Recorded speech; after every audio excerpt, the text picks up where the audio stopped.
என் பையன் சொன்னா அம்மாவுக்கு ஒரு சொந்த வீடு கட்டி நான் பார்த்து சோறு போடணும்னு பேட்டி கொடுத்துருக்கா. ஏற்கனவே பேட்டி கொடுத்துருக்கிறா. அம்மாவை பார்த்துக்கணும், நல்லா பார்த்துக்கணும், அம்மாவுக்கு உடம்புலாம் பிரச்சனை இருக்கு பார்த்துக்கணும்னு சொல்லி கொடுத்துருக்கிறா. இன்னைக்கு பேட்டியில அவங்க ஒய்ஃப் தப்பா கொடுத்துருக்குறாங்க. என் பையனுக்கு போதை பழக்கம் இருக்குதுன்னு சொல்லி கொடுத்துருக்குறாங்க. என் பையனுக்கு அதெல்லாம் ஒண்ணும் இல்லை.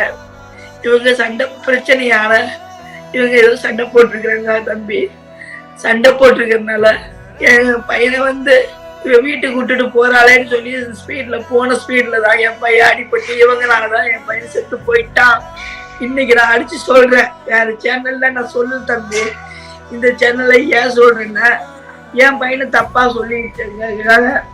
வேற சேனல் எல்லாம் போட்டிருக்கிறாங்க. என் பையனை தப்பா சொல்லியிருக்காங்க. போதை பழக்கைக்கு அடிமையா, போதை பழக்க அம்மா பெத்த தாய் வாங்கி கொடுப்பனா தம்பி.